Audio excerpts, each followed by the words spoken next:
She was just 14 when she disappeared without a trace. I spent 6 years searching through shelters and shadows until I found her again, broken, distant, and already slipping away.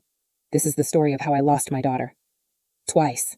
You don't always notice the moment everything starts to fall apart. Not when it's slow, quiet, like water leaking through drywall, soft and steady until one day the whole ceiling caves in. That's what it felt like losing her. Not an explosion, just a slow, muffled unraveling. My daughter was never the kind of child who caused problems. When she was small, Lynn would hide behind my legs when strangers said hello. Her voice was soft, her eyes wide. She once cried because a cartoon character kissed another too fast. She was gentle, shy, sweet in a way that made me feel like maybe, just maybe, I had done something right. But that girl began to vanish the day she turned 14. It started with eyeliner. Just a touch. Then the shirts got tighter, the skirts shorter. I told myself it was normal, a phase.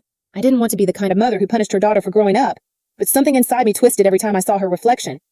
Because she was changing faster than I could hold on. The fights crept in like cold drafts. First, it was over makeup, then curfews, then the boys. God, the boys.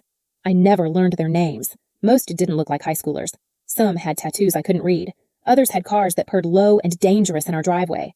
Lynn would storm past me like a stranger in her own home, eyes full of fire I didn't recognize. I tried to talk to her. I tried to explain that being a woman didn't have to mean being seen. She called me old-fashioned, controlling. It's my body, she snapped one day. You don't own me.